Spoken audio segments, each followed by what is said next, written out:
Pace e bene. Siamo a Gerico nel convento francescano e nella chiesa del Montpastore. Andiamo a vedere cosa ha fatto Antonio Barluzzi con i frati francescani più di 800 anni troviamo qui nella Terra Santa. Andiamo.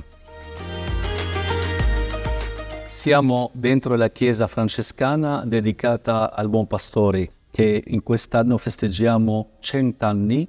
Dentro la chiesa l'idea di Barluzzi rappresenta il messaggio di Gesù entrando a Gerico, la prima finestrina, Gesù con i suoi discepoli entrando a Gerico, incontrando Bartimeo, il cieco, poi entrando nella casa di Zaccheo. La piccola chiesa parrocchiale, nella quale i cristiani si dedicano alla preghiera e ad una serie di attività sociali, è anche un santuario e meta di pellegrinaggio di tantissimi fedeli, data la sua importanza storica. Situata in posizione strategica a circa 45 km da Gerusalemme, lungo la valle del Giordano, nella depressione del Mar Morto, Gerico è una delle città più antiche del mondo e sede di molti episodi biblici straordinari. È qui che i figli di Israele, guidati da Giosuè, attraversarono il vicino fiume per entrare nella terra promessa e fecero crollare le poderose mura portando l'arca in processione al suono delle trombe. È qui che il profeta Elia fu rapito in cielo. È qui che Eliseo risanò le acque con il sale, restituendo la sorgente pulita agli abitanti, tanto che i cristiani ortodossi hanno edificato la chiesa di Sant'Ireneo per trasmetterne la memoria.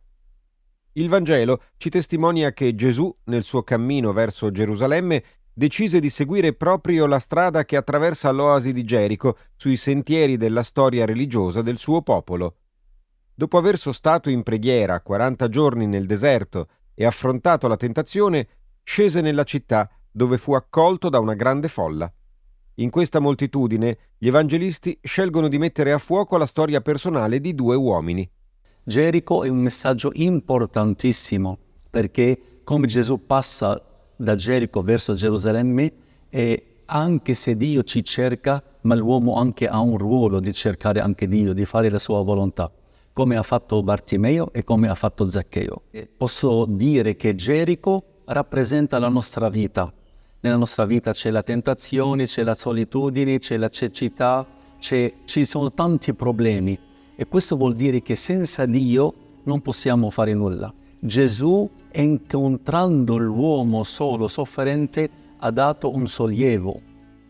Il primo episodio è quello del cieco Bartimeo, che ci serve come esempio. Non mollare mai quando Gesù passa per la nostra strada. Dunque, quando gridava, la gente gli faceva tacere. Stai zitto, sei un cieco, sei un mendicante, sei un nulla, non disturbare il maestro.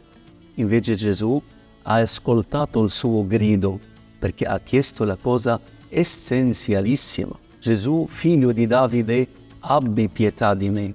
Per questo tutti noi dobbiamo chiedere la stessa cosa. Dio, abbi pietà di me. E la misericordia, Dio non può rifiutarla a nessuno. Per questo in mezzo alla folla Dio si è fermato solo per lui.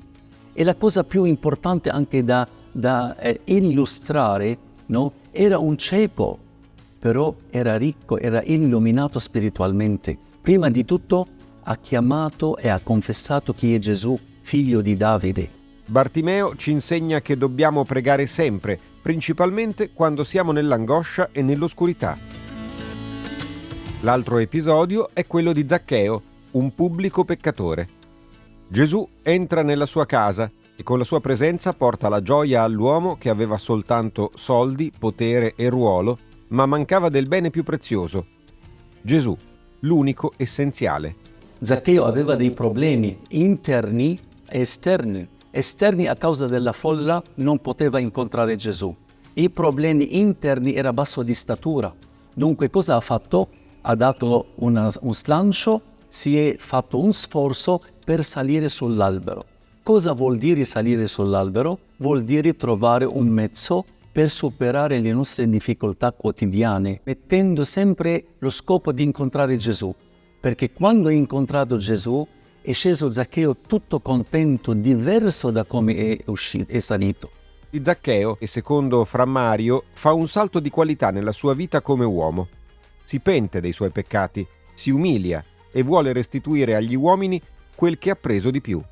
Gerico ci dice che non dobbiamo mai vivere senza Gesù, perché Lui ci dà la vita, la gioia, la dignità umana, perché era escluso dalla comunità. Gesù si è fermato proprio per Lui, come si ferma proprio per te oggi. Non aver paura di incontrare Gesù, perché è Lui e cambia la nostra vita e ci dà una cosa essenzialissima, la nostra dignità da figli di Dio. Dio non vuole dei schiavi, vuole dei figli. Per questo sia Bartimeo sia Zaccheo ci dice che come Dio passa la nostra vita, dobbiamo fare noi la nostra parte. E da questa piccola comunità cristiana riunita intorno a Gesù, il buon pastore, possiamo imparare l'arte della piccolezza, ma anche della freschezza evangelica che Cristo ci dona sempre nell'ascolto della sua parola.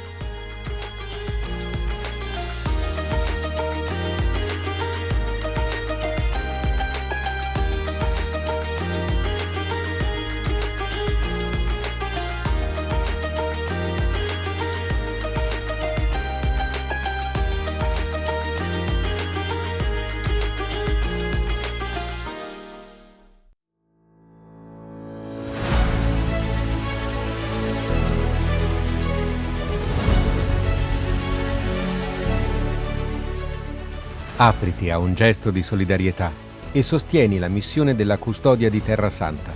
Il Christian Media Center diffonde la buona notizia di Gesù facendo conoscere al mondo la spiritualità dei luoghi santi e la vita dei cristiani che qui vivono. Il tuo contributo ci aiuterà a portare l'annuncio del Signore risorto, il più urgente di tutti, agli uomini e alle donne di ogni lingua e nazione. Per aiutarci concretamente, apri il QR code. La tua scelta fa la differenza.